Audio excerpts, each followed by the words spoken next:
Брюссель только что открыл для Киева финансовую капельницу. Почти на грани клинической смерти Евросоюз утвердил для Украины кредит на 90 миллиардов евро, растянутый на ближайшие 2 года, решение которое несколько месяцев упиралось в венгерское вето. И закрытые ночные переговоры в Брюсселе теперь превращаются в официально одобренную программу выживания украинской экономики и военной машины. Чтобы понять, почему это так важно, надо вернуться к декабрю прошлого года, когда лидеры ЕС договорились о пакете помощи в 90 миллиардов, но Будапешт в одиночку нажал на тормоз, блокируя запуск механизма и вынуждая Брюссель искать обходные схемы давления и обменов.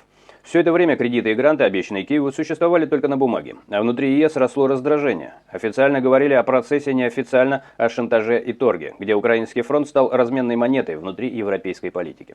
Сигнал, который сегодня отправила Кая Каллас, это не просто сухая новость о финансах, а уведомление. Конфликт с Венгрией сломан, деньги начинают движение, а ЕС демонстрирует, что готов платить цену, чтобы Украина не рухнула под давлением войны и дефицита бюджета.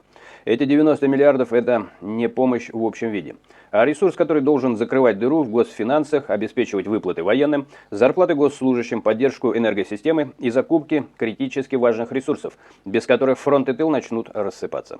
По сути, Европа берет на себя роль гаранта того, что Киев продержится минимум еще 2 года, и делает это публично, на глазах у Москвы. Но самое интересное в этой истории не сами цифры, а то, что стояло за решением, принятым за закрытыми дверями. Все последние недели дипломатия ЕС работала в режиме давления на Будапешт. Смена власти в Венгрии, разговоры о разморозке европейских фондов, намеки на лишение части прав в Союзе. Все это создавалось для Орбана и его преемников, коридор из которого оставался только один выход – отступить от жесткого вето или быть постепенно выдавленным на обочину европейской политики.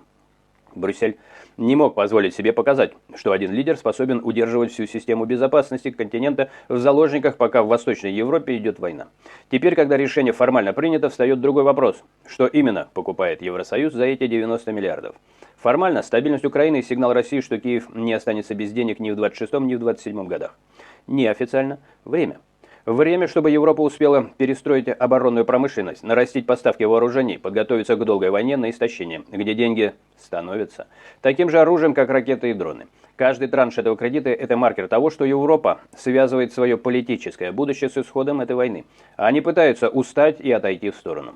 Для Москвы этот шаг означает одно – ставка на финансовое удушение Киева через блокировку помощи ЕС больше не работает.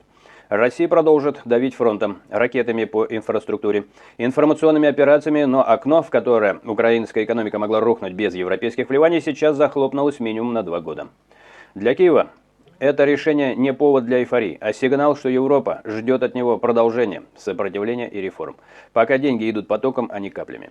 Ближе к концу этого 2-летнего окна возникнет главный вопрос, о котором сегодня вслух не говорят. Станет ли этот кредит последним крупным вливанием? Или Европа уже сейчас заходит в режим долгой зависимости Киева, который привяжет Украину к структурам ЕС гораздо жестче любых ассоциаций и партнерств? Формально, это история про финансовую помощь союзнику. На деле, про то, кто и какой ценой будет контролировать послевоенную архитектуру Восточной Европы. И то, о чем лидеры ЕС сегодня не сказали публично, будет важнее любой цифры в их официальном коммюнике.